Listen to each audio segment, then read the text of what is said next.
Welcome today to Demystifying the Financial Aid Process. This is the first webinar in our Get Savvy, Grow Your Green Stuff webinar series for 2024-2025. We've been doing this a long time, but this is the first time we've covered financial aid in a long time. My name is Andrea Pellegrini, and I run the Student Money Management Center for the entire University of Illinois system. So I'm in Urbana typically, but sometimes I'm in Chicago or Springfield, and I'm joined by my colleague Lacey at UIS. Lacey, do you want to introduce yourself? Sure. Good afternoon. My name is Lacey Engelbrecht, and I work in the financial aid office at University of Illinois Springfield. Thanks for joining us today. Thank you. Thank you, Lacey. She's our subject matter expert, and we were blessed to have her today. So collectively, the Get Savvy team represents organizations across the state of Illinois, which rest on the land of multiple Native nations, which include Peoria, Kaskaskia, Piankashaw, Wea, Miami, Mascoutin, Ottawa, Sauk, Meskwaki, Kickapoo, Potawatomi, Ojibwe, and Chickasha nations. And we have a responsibility to acknowledge these Native nations and to work with them as we move forward as a vibrant and inclusive society. So today we would like to know who's joining us. I'm going to attempt to launch a poll here. My polls keep moving around, it seems. This demographic information gives us a little bit of an idea who's joining us, how to modify some of our examples. We also are partnering with Extension on this series, and they get funding based on the information provided on who they are reaching with some of their programs. So since they're a partner, we want to make sure that we help them maintain funding so they can continue to provide free education across the state of Illinois. So it looks like we have a lot of full-time employees, lots of women online, and a good mix of race and ethnicity, a couple students, and a big age range. All right, thank you so much. Since we have so much to cover, I'm going to go ahead and end the poll. I'll share the results real quick so you can see who's on the call with us. But I'm going to stop sharing. If you still see a box, you can exit out of the demographics poll. So our learning objectives today include that we want you to be able to understand the financial aid process. We're going to define the FAFSA and its purpose. We're also going to talk about different types of financial aid and what they mean. And we're going to also be talking about how to read a financial aid offer. They have different structures at different institutions, but we're going to talk about what it looks like at our institutions in the University of Illinois system today. And then we're also going to identify ways to manage your financial aid funding. We have so much to cover. It's likely that we're going to go over today, but since we're recording it, don't stress. We're going to make sure to send the recording to everyone that's registered. So if you registered today and that's how you logged in, then you will get this recording. And I'm going to hand it over to Lacey to talk about understanding the financial aid process itself. Excellent. All right, let's get started here with the process. And so as we go through and discuss, there are several steps in this process. As you can see, there's a lot going on here on this slide, so I'll walk through them one by one just briefly. Obviously for students and their families, as they're getting started and preparing, they're beginning to identify universities and colleges they would like to apply to and they're interested in attending. And then it's also important to understand the resources available. So families, can have conversations about if they have any savings plans or other types of savings or benefit programs that are available to them. And then they're going to apply for financial aid, and that is using the free application for federal student aid, or FAFSA. It's a little hard acronym to say. That is the universally or nationally used application for federal student aid and most other types of aid for students who are in the state of Illinois who are undocumented and unable to apply through the FAFSA. Illinois has the RISE Act, so we have an alternative application for just Illinois student aid for students that meet that criteria. And then there are many private scholarships with different organizations that students would need to apply through and for as well. The next step is for students to then, after applying and going through all of those steps, which is much more maybe than you see there, but then they would receive a financial aid notification or offer from the school or schools that they have applied to, and that will let them know all types of federal, state, institutional, all sorts of aid that we know of that the student is eligible for would be provided on that offer. And then as we're notified about private sources, such as other scholarships from outside organizations, they're added as well. And the next step is for them to calculate their cost. So when we talk about a net cost or net price, it's estimating what that family or student is going to have to pay out of pocket or through loans or other resources after financial aid. So it's typically going to be your cost of attendance minus any gift aid, and that is a net cost. There are many calculators out there. I think we might talk about that a little more in a later slide that can help folks estimate that a little earlier if they want to do that before they receive actual offers. And then while in school, students have to keep track of, you know, are they borrowing student loans, kind of keeping an eye on that debt level. They must also maintain satisfactory academic progress, meaning they need to make adequate progress toward earning their degree. And that is measured with like their GPA typically at most institutions, as well as the pace of completion toward earning that degree in a timely manner. And then they want to continue applying for scholarships and looking for other sources of gift aid along the way, as well as applying for that FAFSA or Illinois Alternative App annually. And then afterward, if they graduate and have any loan debt, then they'll go into a repayment status at that time. And we can talk a little bit more about that later. So an initial step for many students to look at doing is really how, to talk to their family members, their parents, their guardians, whomever they're able to talk to about, how they're planning to help or if they're willing to help pay for school and what kind of resources are available to them. As you can see by this slide and some of the information here, according to some recent national surveys, only 40% of families discuss this at home and who's going to be responsible for any student loan repayment. So, and what we find here through our work with students and their families is that oftentimes they haven't had these discussions ahead of time, and they're working through it, but again, doing them on the front end or a little earlier in the process would benefit all parties. They should also look at assessing savings. So, was there any participation in any kind of 529 education savings plan? College Illinois is specific to Illinois tuition. Obviously, other types of savings accounts can be used. I worked with families who've used things like home equity loans and other types of resources, depending on the family and what their options are and what's best for them. So there are many ways that students and or their families may have savings to help with college. These are top 5 tips for financial aid that students and families and others that are helping another college access professional should be well aware of. The FAFSA does have to be completed annually, so students who are looking to apply for any federal, state institutional aid through the FAFSA application must do so each year. It typically opens October 1st. We've had different dates in different years, but we'll go over that a little bit more later on. Loans, students must remember these are borrowed funds that must be repaid, or parents who may borrow parent loans for education.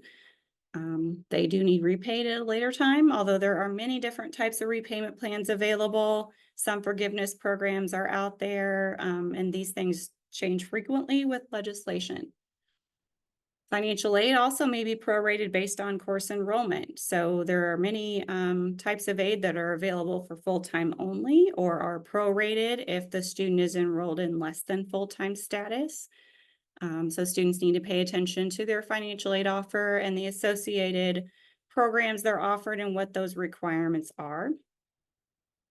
Generally speaking, they must also be a degree-seeking student. So they must be seeking a bachelor's or master's degree or doctoral. There are some certificate programs that are financial aid eligible, but not all. And again, with the completing satisfactory academic progress requirements, every school or institution must have a satisfactory academic progress or SAP policy, and that will vary by institution. So I mentioned the free application for federal student aid or FAFSA and the alternative application for students in Illinois earlier on. So here are, students only do one of the two. So I do want to make that clear. Students don't complete both of these. It's one or the other. And the first one that should be completed for students who are eligible would be the FAFSA, which is generally for U.S. citizens and certain categories of eligible non-citizens. Students must complete this every year, be accepted into a degree-seeking or otherwise eligible program, enroll at least half-time, and demonstrate financial need for many need-based programs. They can get federal student loans, however, with no financial need. And then again, with the Illinois alternative application, certain non-US citizens who live in Illinois that cannot complete the FAFSA would want to complete the Illinois alternative application, and the correct criteria is listed there below.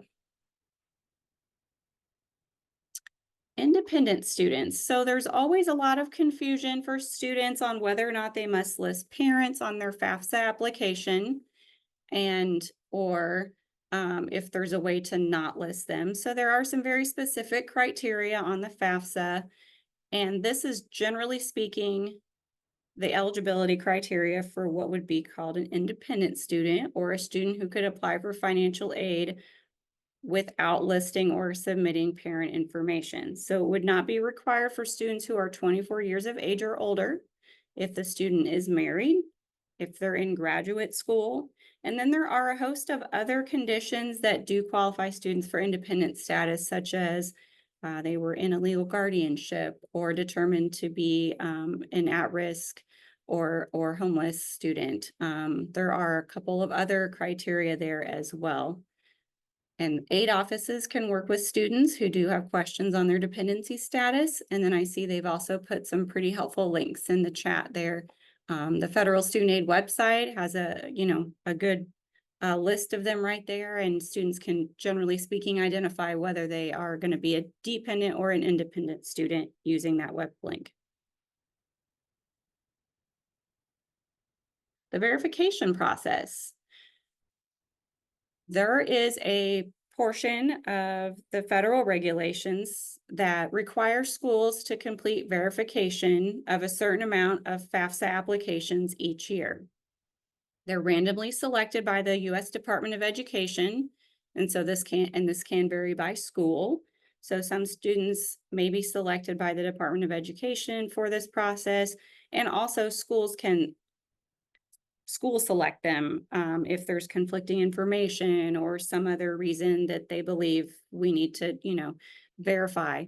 It confirms the accuracy of the information that's been submitted on the FAFSA, and if a student is selected for verification, the completion of this process is mandatory in order for us in the aid offices to determine their eligibility for student aid. Again, depending on the process and what the students submit, and if the information is complete, it can take some time for that process to complete. So when we notify students that they're selected for verification, we urge them to begin to submit their documentation and information to us timely so that we can get through that process for them and determine their final aid eligibility.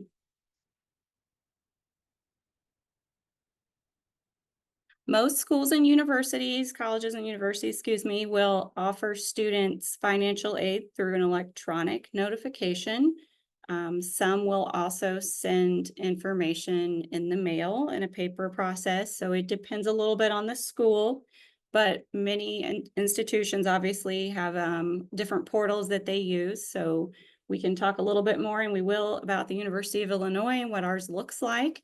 But generally speaking, students, and not the parents, but just students, would receive an email notification letting them know that they have an aid offer or a financial aid notification to view online, and then they are going to log into a student portal system to access that information. So it is private information that we must ensure is getting to the right party. All right, so we'll go into a little bit more information about that financial aid offer I was referencing, and how to read and interpret that information next. Again, I'm going to be speaking a little bit more about the University of Illinois notification structure and process. We do have the same system with all three of our campuses, so you'll find some small differences in what they look like, but it's essentially the same type of information. There is a student profile information generally at the top, and it will list the students, or it may list the student's student aid index, which, if they filed a FAFSA, is the number resulting from the FAFSA application telling us what type of aid the student is eligible for. Their class level may be listed. So if they're an undergraduate student, are they a first-year student? Are they an upperclassman? Are they a graduate student? That type of thing. What's their housing status, or what are we assuming or expecting their housing status to be? Whether they're going to live on campus, off campus, or possibly at home commuting, living at home with relatives or parents, and what their expected enrollment status is, so full-time or part-time. Then it always will include a cost of attendance. And the cost of attendance we'll go into a little bit later on, but this is going to include both direct costs payable to the university or school, which would be tuition and fees, and it's also going to include other estimates for educational related expenses. And then we'll have grants and scholarships, and we always split those out into their own categories so students can clearly see what the grant and scholarship aid is. And that is gift aid that does not need to be repaid later. So there are some examples there in the slide of what that might be, but there are many others.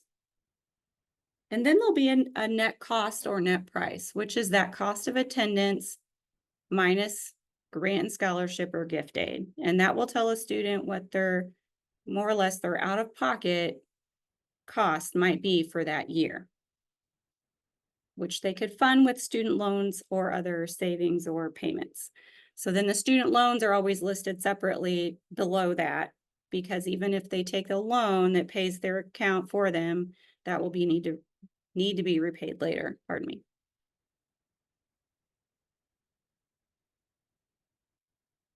So in our system, it is called student self-service. And so students who want to view their financial aid notification would log into the self-service portal, and that's selected by each university. There are links there in the chat. And in the financial aid pages, they would click on the one called financial aid notification. And so then they'll go through and see all those different categories I explained in the prior slide, and see all the aid that they're eligible for, as well as the net cost. And then there's a button at the bottom that has an accept decline. So we will offer student loans, but we are what we call an active acceptance institution. All three of us are at the University of Illinois. So if a student does want to take those student loans, they would need to go through and accept those, or tell us a different amount they would like to accept. We will never accept a loan and process that on behalf of a student without their consent.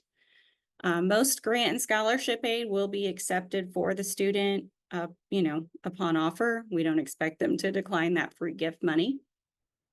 And for UIS specifically, on our website, we do have a video tutorial of how to look at the financial aid offer and how to accept decline aid on our website. All right, so now let's talk a little bit more about the cost of attendance. This can be a confusing topic for students and families or others. The cost of attendance is an estimate.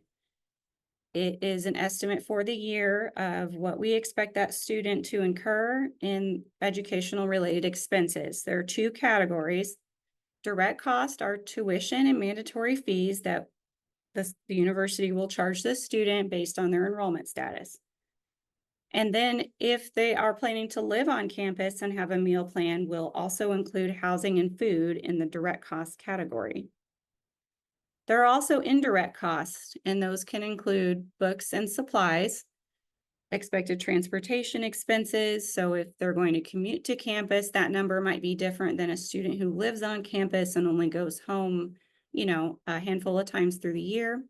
Other miscellaneous or personal expenses. So that's things like, they're going to need personal supplies such as, soap and shampoo and all of those things. And then loan fees are also included if that student elects to take loans. For a student who is commuting or living off campus and renting, they will also have housing and food in the indirect cost category instead of direct cost. The actual cost of attendance can be significantly more or less than the estimate on their financial aid offer, depending on what the student actually enrolls in, if they have lab or private music lessons or other types of fees. If they end up living on campus and choose to have a single room, that's an option to a student, but it's not mandatory. And they could have higher expenses for that.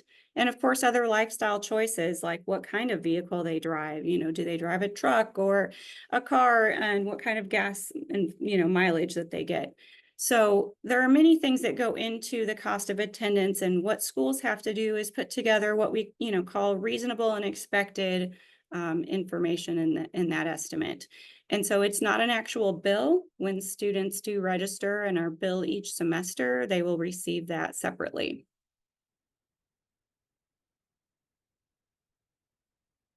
What types of things will impact a student's financial aid eligibility? Many different items, and a few of these we've discussed, but this is a good summary of those here.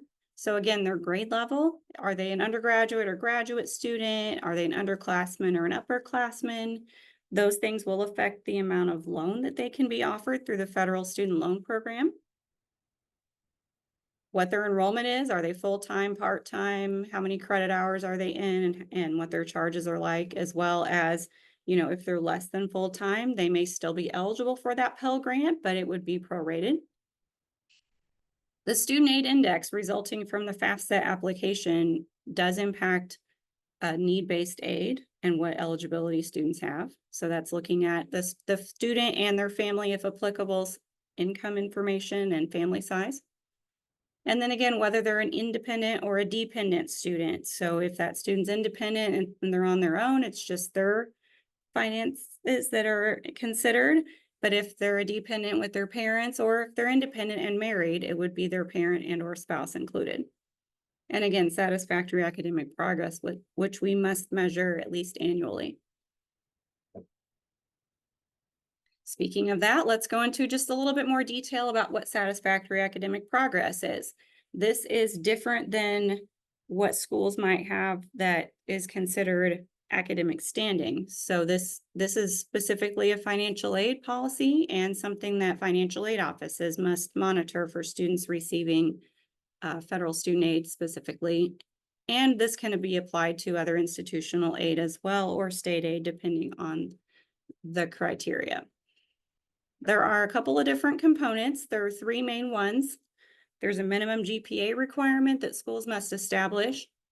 So generally speaking, at UIS, the minimum GPA, for example, for an undergraduate student would be at least a 2.0 cumulative GPA. That can vary by school, as this slide says. The pace of completion also must be determined, and this is part of federal regulations. So we must look at how many credit hours the student has attempted, and out of those, how many have they successfully completed with a passing grade or pass-fail or better. And then there's also an overall maximum credit, or what we might call the maximum time frame to earn the degree. So in general, it's 150%. And to kind of put that in terms of a 4-year undergraduate degree, that's generally speaking 120 credit hours to earn the degree. Therefore, a student may attempt up to 180 hours to earn that degree. That would be 150%.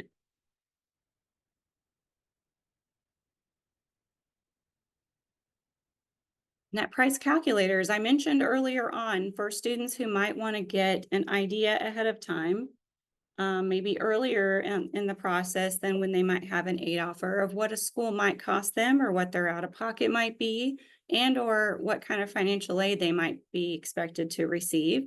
They can go on to each school's website and find the net price calculator.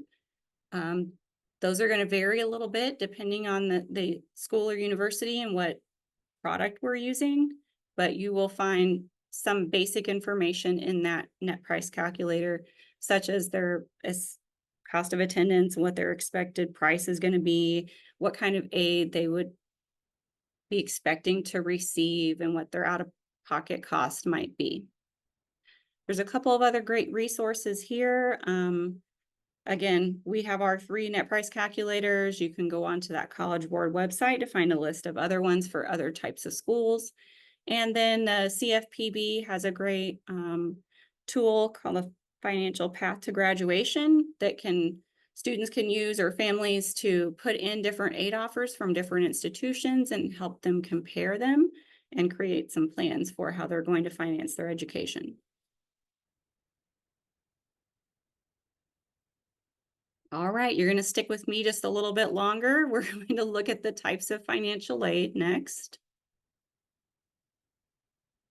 Again, I've mentioned gift aid, that term that generally applies to grants, scholarships, could be also waivers, military or veteran benefits. Again, any kind of financial aid given to the student that does not need repaid would be gift aid.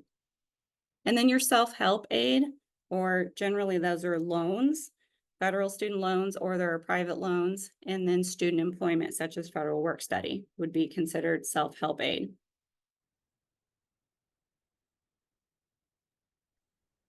So just a short quiz for you. What type of gift aid might be based on talent, affiliation, or academics?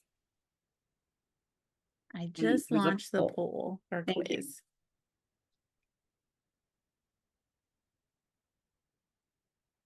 We'll give you guys just a few quick seconds here to test your knowledge of what this one might be. Again, what type of gift aid is based on talent, affiliation, or academics? Merit-based scholarships, need-based grants, or tuition waiver benefits?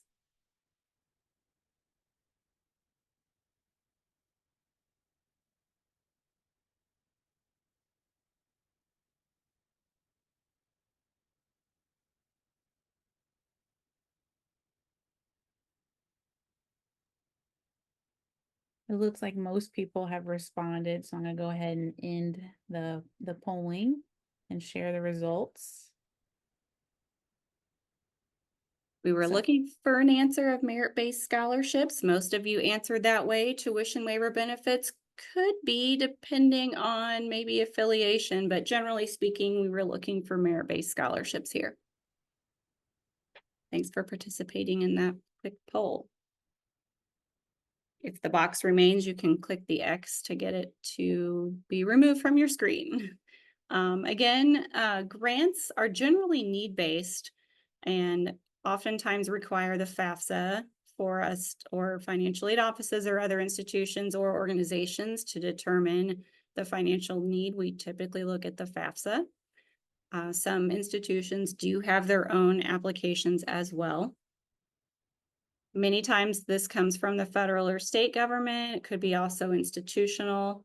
So there are many types of grants, but they are often need-based, looking at a family or student's income.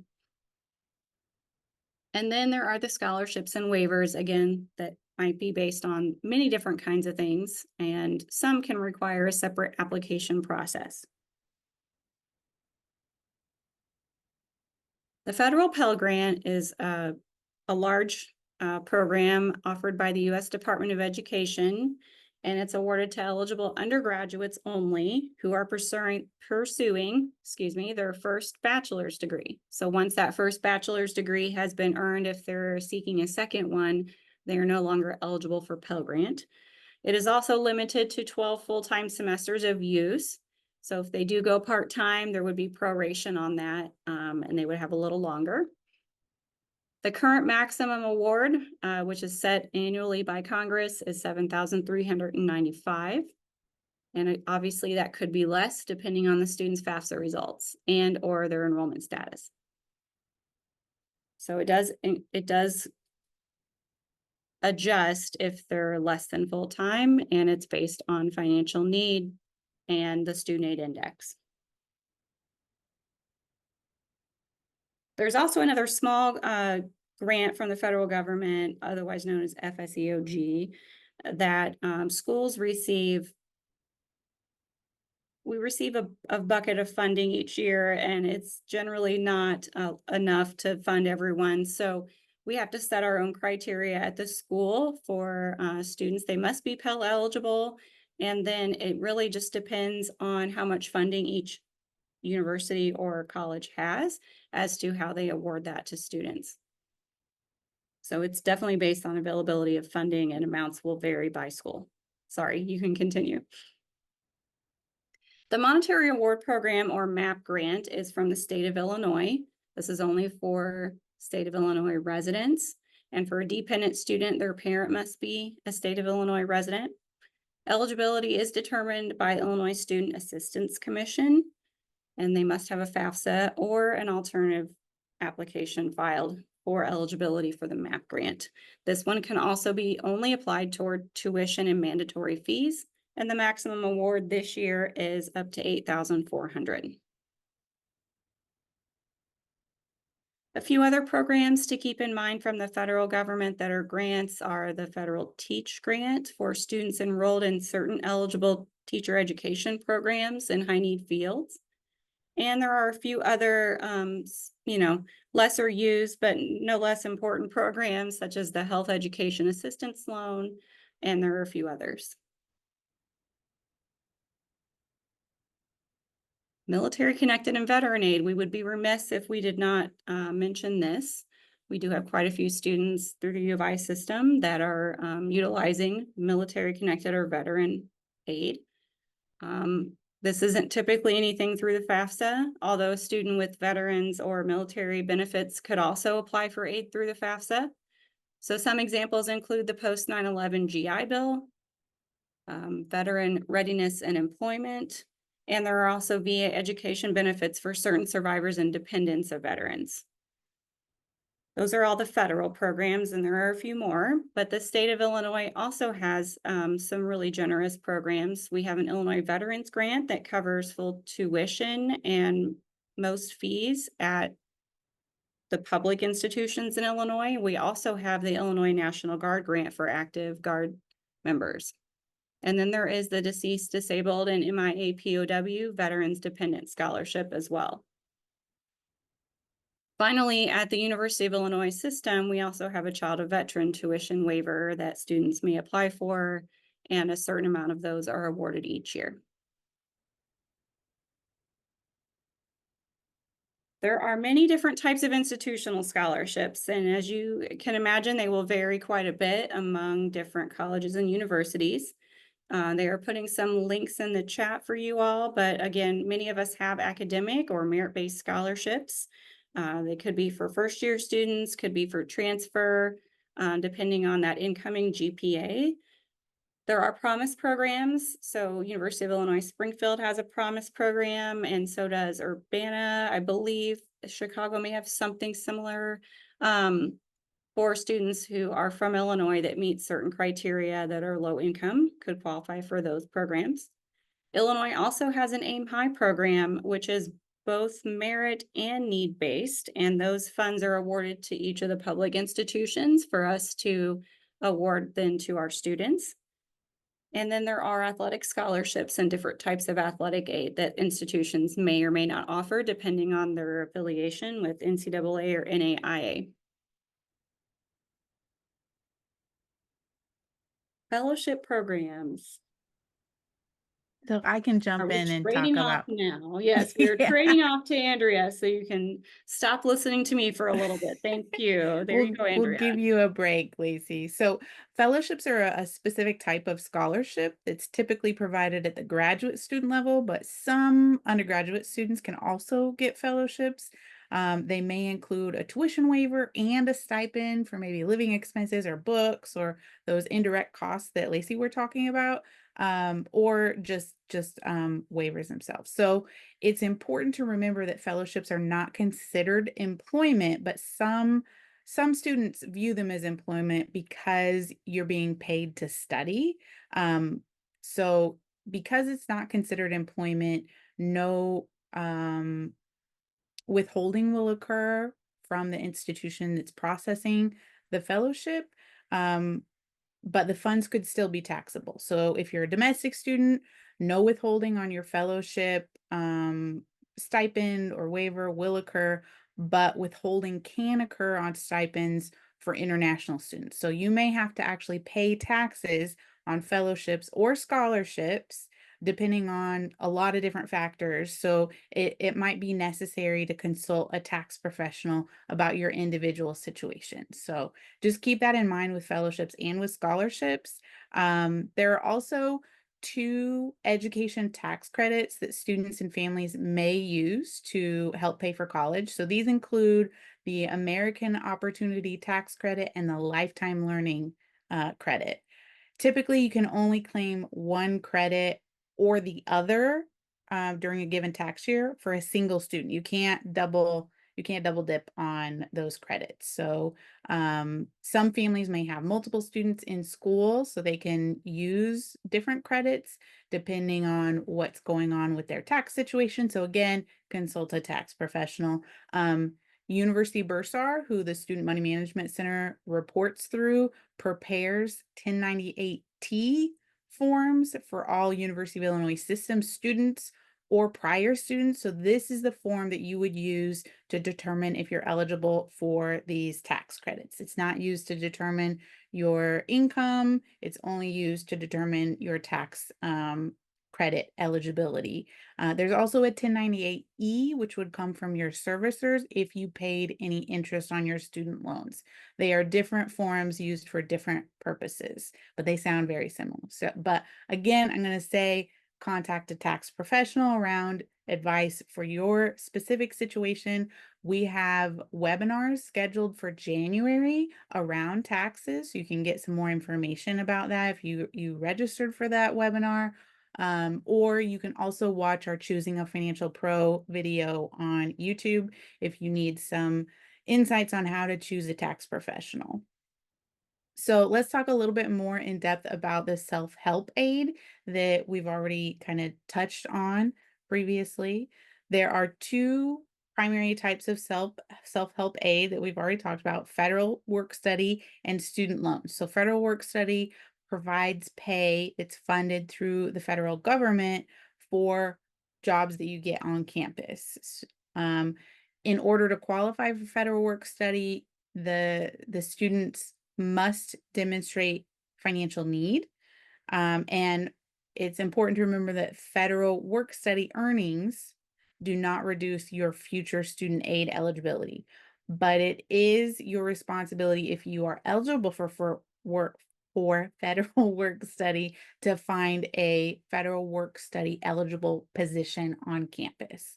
And then loans are a huge part of enabling people to go to school.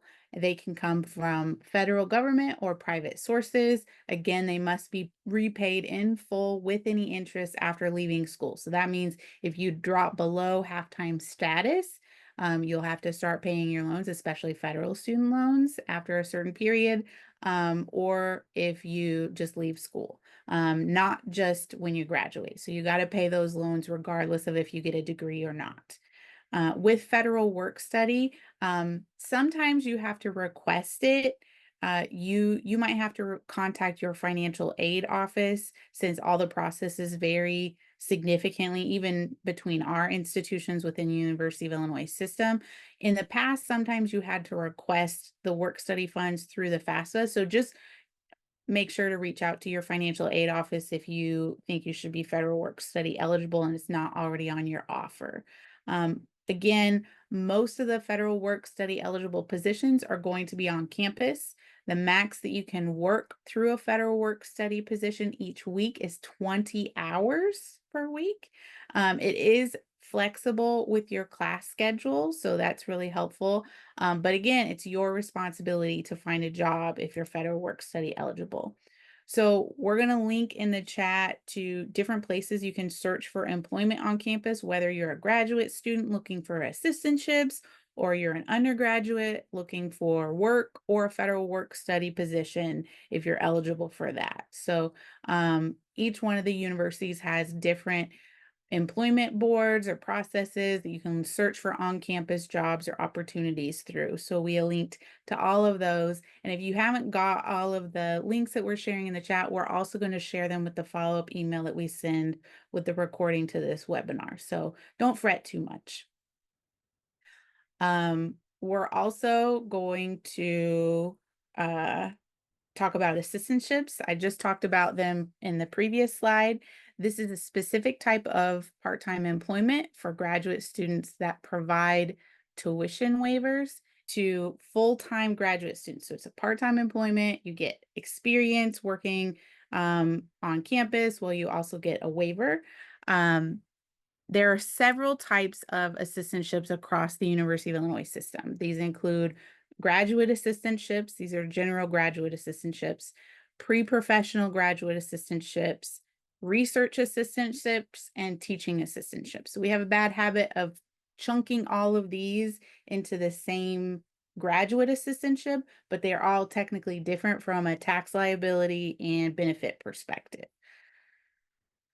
So, I do a lot of outreach on the taxability of graduate level tuition and service fee waivers because it's a big part of your financial planning if you're going to grad school. So any graduate level tuition and service fee waivers that are received as a benefit of employment are considered taxable income by the IRS. So this is primarily targeted at assistantships, but any full-time employees that are taking advantage of employment benefits for graduate level education also falls into this Internal Revenue Code 127. So if you have a graduate assistantship or employment that provides those waivers, any amount received over $5,250 in a calendar year may be taxable and subject to withholding. So in the University of Illinois system, we typically do that withholding each semester based on your enrollment and what's already been paid during the calendar year. So that's between January 1st and December 31st. It gets really confusing when you consider you don't enter your first semester until fall. So it can be kind of confusing. We have a lot more information on our website. So we shared a link to that in the chat if you are a graduate student that has an assistantship or someone who is using employment benefits to cover your graduate tuition. All right, so I'm also going to talk about loans. It's something that I've talked about a lot with several of my colleagues that are in the chat. So if you do have questions on loans, we have lots of people that can help answer those questions in real time if you want to answer that, ask them. So the three main types of education loans include federal, institutional, and private loans. But the categories can be a little bit more complicated. So we're going to spend some more time about what's currently available and where you can go to learn more about your loans. So in addition to like accepting the loans on the financial aid notification or offer that Lacey talked about earlier, you also must complete a master promissory note and entrance counseling. So the master promissory note is your commitment to pay all the federal student loans that are dispersed to you within the next 10 years after you sign it. This is meant to save you some time so you don't have to like sign for every single loan you get each semester, but it sometimes confuses borrowers that may have forgot that they made that commitment, that they signed that promissory note, because it's the only type of debt that you basically chunk your commitment, your signature for paying those loans in one period, and then don't really revisit it. I think that's part of why the University of Illinois system has decided to be choose to be active in accepting your loans or decreasing the amount you accept on your offers. So the steps for both signing the master promissory note and completing entrance counseling can be completed at studentaid.gov.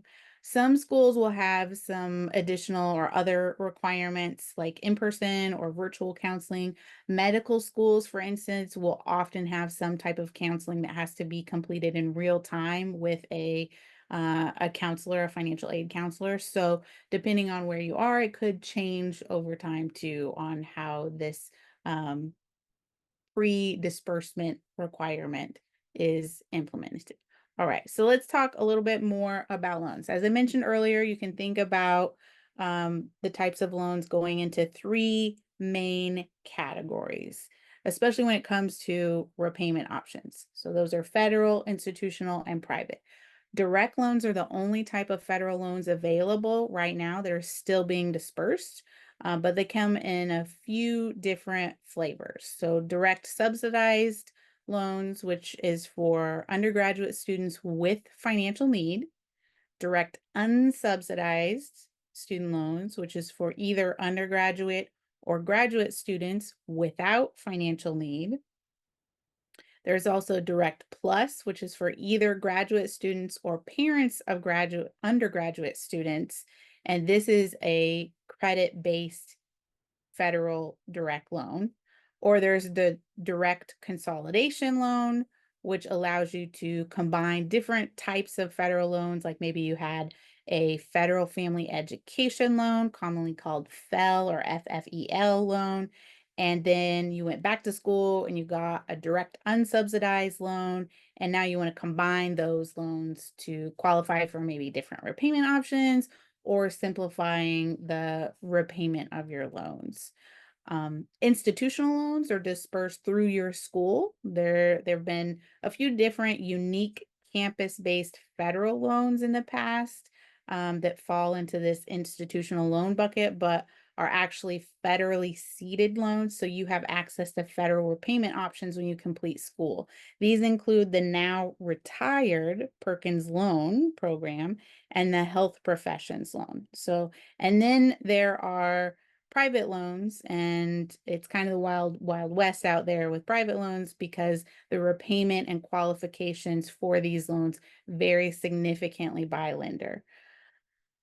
So this slide, I just want to emphasize the current federal student loans that may be offered to you. Most students qualify for direct unsubsidized loans. The big difference between direct unsubsidized and direct subsidized is that the subsidized loan is reserved for undergrads with financial need, and the government pays interest on the loan while you're enrolled in school, at least part-time. So with direct unsubsidized loans, your loans start accruing interest immediately after they have been dispersed, even if you're still in school. So direct plus loans, like I said earlier, are for graduate students or parents of undergraduate students, and they do check your credit history. So if you're planning to apply for one of these loans in the future, you'll need to make sure that your credit is decent in order to receive one. So we have a lot of materials on credit that we can share in the chat or in the follow-up email that we send, just so you have access to credit building information. The direct consolidation loans also allow you to combine all those federal loans, including FFEL and Perkins, into one loan with a single federal loan servicer. So that can be really helpful if you get out of school and you've been managing lots of different loan servicers. It can be kind of confusing. One thing I want to emphasize with student loans is if you don't need the student loan, you can cancel it. Every institution will have different processes, so it's important to know what your institution allows for cancellation on federal student loans to avoid origination fees. Origination fees are the administrative fees that are loaded into the front of the loan. It's not what's charged annually. So there's more information on the Federal Student Aid website on what the origination fees are. for this year. I think it's around 1% or 1.25%, depending on the type of loan that you have. But that can be a significant amount depending on how much you take out. So, reducing what you borrow can help decrease your overall costs of borrowing. And then the private or third party loans that we talked about, they only make up about 8% of outstanding student loan debt right now. And so it's a small percentage, but since they're based on credit and if you have poor credit or no credit, it can be difficult to obtain them. So that's part of it. Um, and it can also, if you have poor credit or no credit, it also impacts how much you're going to be charged if you even are eligible to get a private loan. A lot of private loans require a cosigner, which may or may not be an option for you. So you might want to keep that in mind as well. Typically, you want to keep any private loans separate from federal loans. Uh, Private lenders will ask you for your social security number and pull your credit reports, and they'll probably pull credit scores as well. Private loans are done through financial institutions like banks or credit unions, but it could also be a big lender that just focuses on student loans. There's lots of different places to go. So we have another quiz question we're going to add here.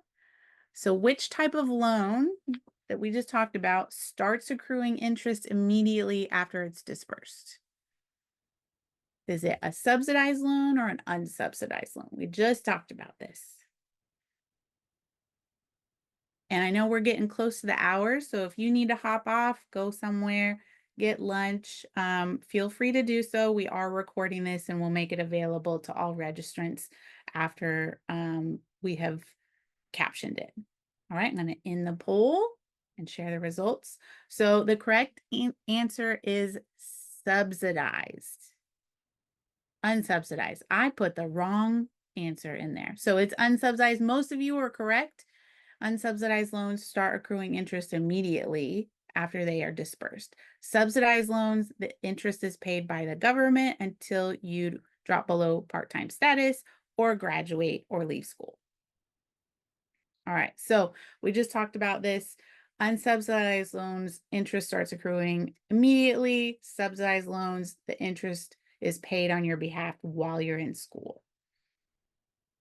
So there are both annual and aggregate loan limits for your student loans, meaning you can only borrow up to a certain amount of federal loans before you're kind of cut off. So the limits are determined by your student status when you're taking out the loans.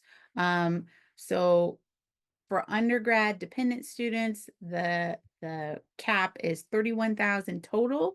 23,000 of that can be subsidized. For undergraduate independent students, the cap is 57,500 and 23,000 of that can be subsidized. And then for graduate students, you can borrow up to 138,500, 65,500 of which can be subsidized. And reminder, you can only get subsidized loans while in undergrad right now. You used to be able to get subsidized graduate loans, but that hasn't been in the place for a long time. None of these aggregate loan limits include graduate plus loans or parent plus loans. So it's just important to keep these aggregate loan limits in mind so that you can still complete your degree, because you are no longer eligible for loans if you reach your aggregate loan limit. So you can learn a lot more about loans with some of our previous and upcoming webinars, as well as some of our Making Sense of Money podcasts, which Kwabena has shared in the chat. So for financial aid disbursement, the timing varies by institution. You want to check with your financial aid office or the billing office, University Bursar in our case, to find out when your aid will be applied to your account. If you expect a refund, see if your institution offers direct deposit. We do through all the universities within the University of Illinois system, and it can really expedite you receiving any financial aid overpayments or any refunds from your student account that you are eligible for if you are signed up for direct deposit. It's a very safe way to get your funds. Otherwise, it is mailed to your permanent address, which could be in another country, depending on what type of student you are. So direct deposit is really helpful for getting you your financial aid refund sooner. All right, so I'm going to try to wrap this up quickly and talk about a few ways that you can increase the return on investment for your degree. So, after kind of talking about all these different things like your living expenses and how much of a difference that can make in the total cost of your education, you might want to revisit your budget to see how you can maybe cut some expenses and diversify your income sources. I want to emphasize that budgeting is actually pretty hard. We like to think about it as something simple, but it's harder than what most people realize. So we're going to be doing a webinar on budget hacks next month that you can join us for. There are a few ways that you can save money while making progress towards your degree. You may want to consider lifestyle choices like cooking at home more. You might have to learn to cook in order to do that. Recruiting a roommate if you don't currently have one, or more roommates for subsequent academic years. So you can spread out the costs of accommodations or lodging between multiple people. You also might want to look for ways to limit impulse spending. This is something that a lot of people struggle with, and there's a lot of different things we're going to be talking about next month in our Budget Hacks webinar about how to limit impulse spending. You might also want to look for used items like books instead of buying new to save yourself some money because every little bit adds up. The same goes for even small dollar scholarships. Every little bit adds up. So think about that. You also want to consider, besides financial aid from the FAFSA, you can look at government aid and community resources to help save you money. For example, if you work while you're in school, you may be eligible for the Supplemental Nutrition Assistance Program or SNAP to cover some of the costs of food while you're at school. Most of our universities have either discounted public transportation passes, or you can use your iCard to use public transit for free. It's like loaded into your fees. Every institution and community is going to be different, but that's a good way to lower your transportation costs. Um, Libraries can also be helpful for resources, not just for your academics, but also for checking out movies or other types of entertainment that you might want to take advantage of to reduce your costs as well. You also want to limit time to degree. Taking longer to complete a degree increases both opportunity costs, or your opportunity to make money from a job, and it increases tuition expenses. So you might want to think about ways that you can limit the time it takes you to complete a degree. And then you want to make sure that you are balancing any work that you do with your academics. There's a lot of research around working while in college, and it can provide really valuable experience. It can connect you to resources if you're working on campus that you may not be knowledgeable of otherwise. But working too much can inhibit your academic success and the rate of completion for your degree. So just keep those things in mind as options for saving. I do want to talk about compound interest. I know this is going a little bit long, but this is a graph of an amortization schedule for a student loan. What I want to highlight here is the gray loan balance line. So see how it kind of stays the same for about 4 years and then starts dropping down. The way compound interest work, you pay more interest at the beginning of your loan. So the principal balance, that $35,000 that was initially borrowed in this case, doesn't really start going down until you're about 4 years into your 10-year repayment term. And that's if the annual interest is about 6.5%. It would vary differently depending on the types of loans that you have. So this is the same way that interest is compounded for uh, mortgages and car loans and other types of loans. Typically, you'll see an amortization schedule. If you graph it, it looks similar to this over different periods. Part of the reason that you pay more interest at the beginning of your term is because of compound interest. This is when the interest is added to the principal balance of the loan. And then the next month, the interest is calculated based on that increased higher total balance. So you can pay down interest on unsubsidized student loans as it accrues while you're still in school to avoid capitalization and compound interest, and decrease the overall cost of your loans. And this is generally true for undergraduate student debt because it tends to be lower, but it can be a little bit more complicated for graduate and professional degree seekers. So I'm going to go over two examples to show you what I mean here. So this is first example.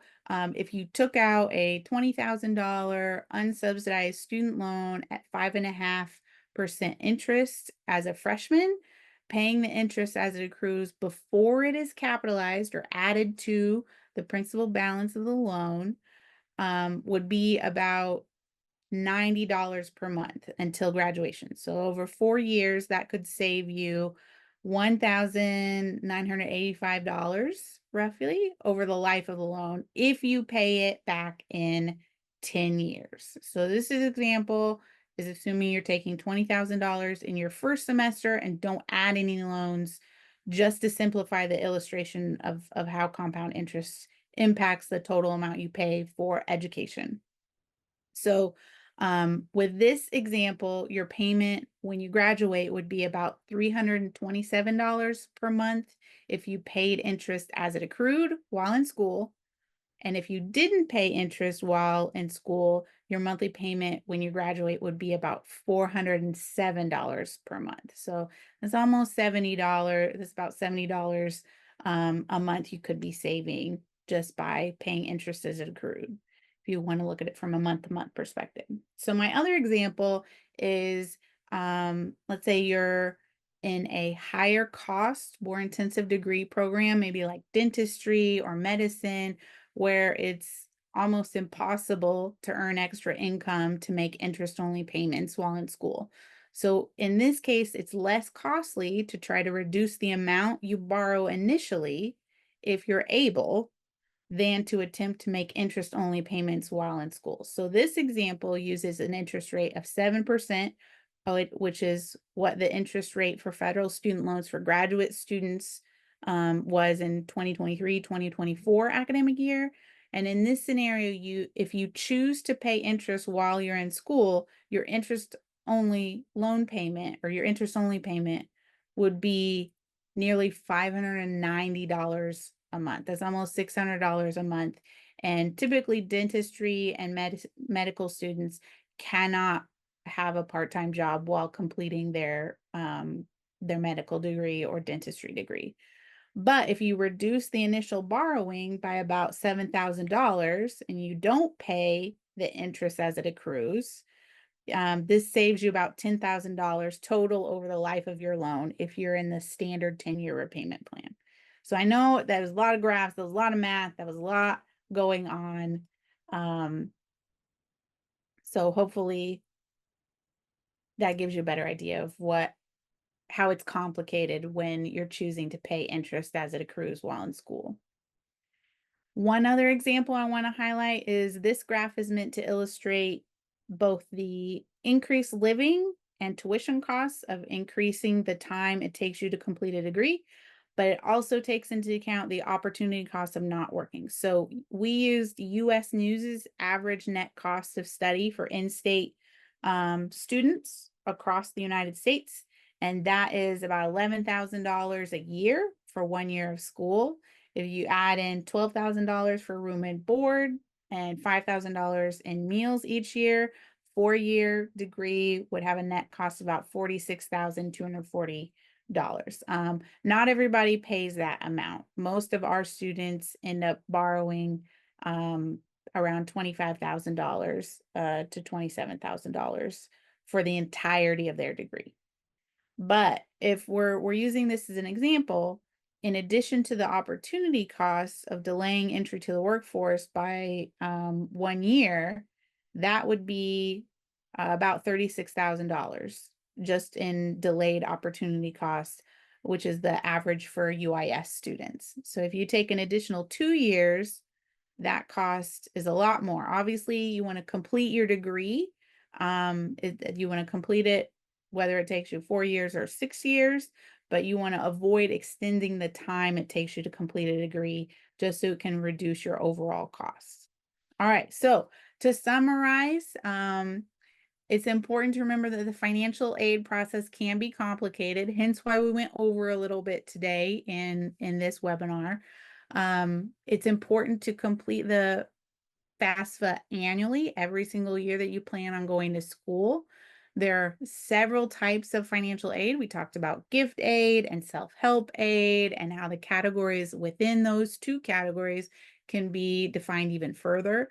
We also talked about how financial aid offers can give you information about what you're eligible for. You can also accept loans and get more information about the assumptions that are included for your financial aid, but they are not bills. So keep that in mind. Those are not your bills. The financial aid offers are offers with estimates of costs, but they are not the bill.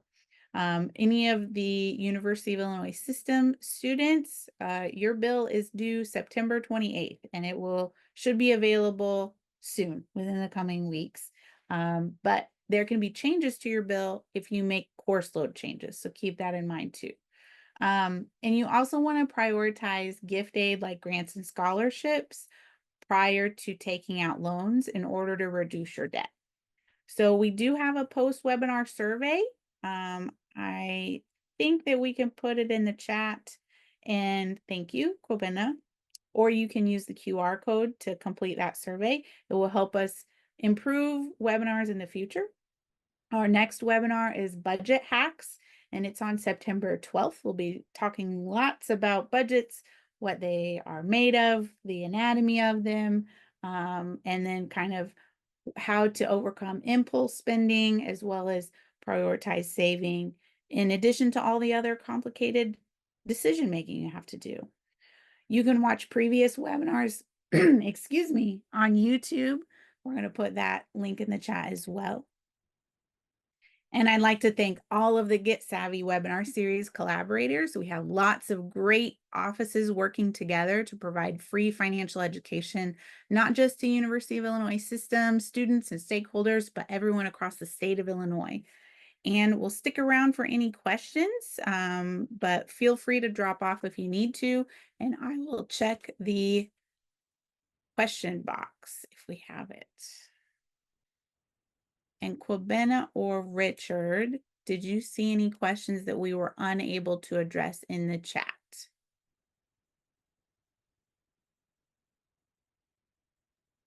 No questions. No. Yeah. Okay. And there's none in the QA. Thank you for sticking with us. I know we ran 10 minutes over. When we planned this, we didn't realize how much detail we would need to add to make sure things made sense. But thank you for joining us, and we will make sure to send this recording once it's captioned to everyone that's registered. Thank you for joining us. Have a fabulous rest of your afternoon.